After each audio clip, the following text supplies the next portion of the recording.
Hi, Jessica here from Starbridge Mom. So today I wanted to make a quick video talking about a question that I was asked earlier today during a podcast that I was asked to be a guest speaker on. I was on a podcast with Little Rogue Farms called Rogue Conversations, and I was asked if mediums can summon people, summon dead people. They were on the subject of Halloween, and my my initial response is no, but it's more of a yes no type of answer. So, no, as in, I don't really care for the word summon. When we think of the word summon, I think that it conjures up images of movies where people are doing seances or are being possessed or trying to make contact with the dead in some way, and or summoning evil. And there's some of these darker images, symbolic images that we have with the word summon.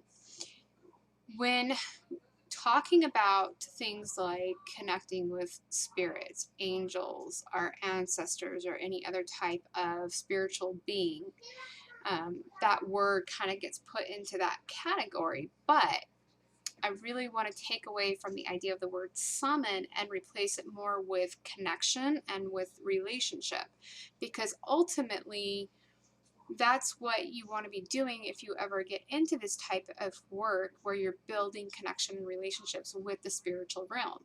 So that is something where it's not like, okay, I'm going to just summon up, a fairy or a demon or whatever other creature might come to mind, or a dead person, somebody that's passed on, and doing a seance and be like, give me a sign that you're here and blow out this candle. It's not really like that. It's really more about taking time to develop the ability to connect with the spirit world. And this isn't something that I believe that only few people can do, like it's a special gift or something, that you have a supernatural ability. It's really more about, we all have certain sensitivities, certain psychic abilities and sensitivities, but we have to take time to develop those, to work at them. It's no different than if you want to become a really great swimmer, you're going to have to jump in the pool and do laps and practice different types of strokes. You want to be a rock climber, you're going to have to go to the gym and work out, and you're going to have to get gear, and you're going to have to learn to be safe, and you're going to have to learn to get out there in nature and deal with the elements and climb rocks. So it's kind of the same thing. You're going to have to learn about what are your strengths when it comes to your sensitivities. Are you better at feeling things or just having an inner knowing? Do you hear things? Do you see things? There's different types of clairs. I'm not going to go deep into that right now, but those are things that you learn to develop and practice that, and also learning about things like spiritual sovereignty and discernment between what's real and what's not, what might be projection, what might be, you know, something like a lower vibrational entity posing as something that you're trying to contact. So there's all kinds of things that go into that. Also, with contact, it doesn't work like instantly most of the time. It depends on what you're doing, but if you're looking for like some big sign or a big answer to a question or a healing of some type, the spirit world doesn't work on the same timeline that we work on. It's not linear. Like in our third dimensional reality, time is very linear. When in reality, time's like a dimension all of its own where there's past, present, future. And in the spirit realm, it's, you can go either or. You can work across that timeline. But it also means that when we are looking to make connection or looking for a sign from, for instance, a deceased loved one, we're at that season right now, that time of year where we're talking about ancestor reverence a lot. You may not get that sign right away because that message has to be carried into that spirit world, and they have to have that ability and time to make that contact back. So, for instance, some forms of contact might look like, a feather. A lot of times people say, oh, I found this feather on the side of the road, and I know that that was my grandmother making contact with me, and I just know it. And that's where that really comes in, is that something will happen and you just have a deep inner knowing that it was contact from that loved one, that it was meant for you. So it could be a synchronicity, like a number or an event that happens, and you just know that was your sign from someone who's passed on into the spirit world that loves you and is looking to make contact with you. Now, sometimes it can be where maybe you're in grief, or that you're in a new stage of grief where you've just lost someone, and it may be projection where you feel like everything is a sign. That can happen too, but more times than not, people know. They just have an inner knowing that there was contact made with them. And a lot of times, and for me, I have contact more in my dreams. So, and that is super, super common.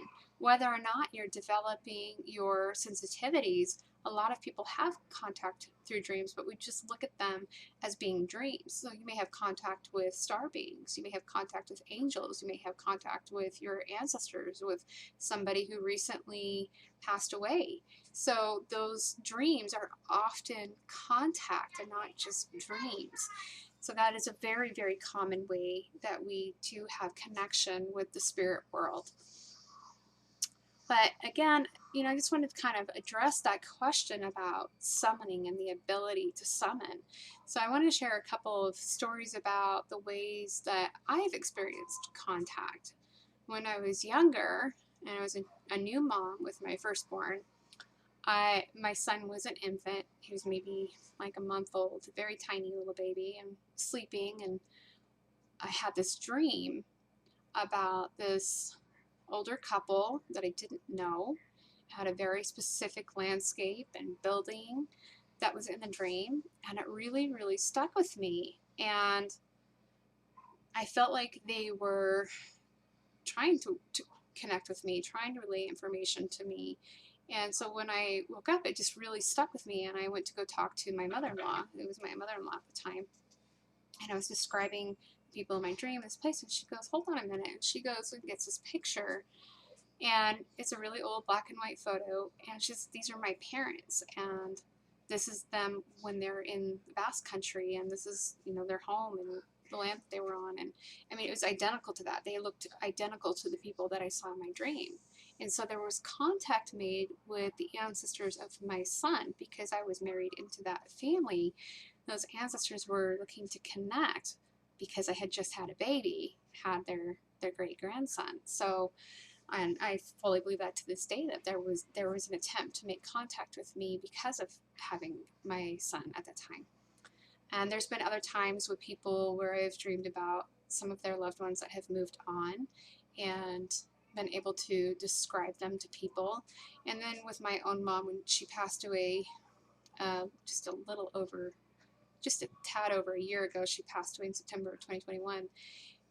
2 nights before she passed away, I was dreaming very vividly about her. And then the night before she passed away, I definitely felt like I had visual contact of her being in the room with me, looking over my youngest daughter. And she was stirring and waking up, and she was basically telling me, "I gotta go back to sleep. I'll get her back to sleep." And it was really sweet, and she was just looking over us, and I was confused about why she was there. And I was like, "You're supposed to be in the hospital. You need to get better, Mom." And she was just very loving, and just wanted me to go back to sleep. And it felt very, very real, very vivid. And then I went into a very deep dream, very profound dream of her. And again, the same thing happened on the night that she had passed. There was a very profound dream that I had. I'm not going to go into all the details about it, but those are definitely moments of contact in the spiritual world, having contact in the spiritual world. So, again, it's just really not about summoning. I want you to look at the way you can make contact and connection through building relationship. So building relationship with your own spiritual sovereignty, building relationship with your sensitivities, and building relationship with whatever you're trying to connect with and establish that relationship with, whether it's a deceased loved one or your higher self or a guardian angel or an archangel. That all takes time. It's not just I'm in control and I summon you, so come give me a sign right now, or come and heal me right in this moment, or answer this question right now. So I hope that kind of shed some light on that question. I felt like that was a really great question that they asked me, and after thinking about it, I really thought this would make some good information to put out there to explain and elaborate on that a little bit more, and I hope that it's been helpful. If you like this video, you want more content like this dealing with mediumship or psychic sensitivities or the ancestors, let me know in the comments, guys. Thanks for watching.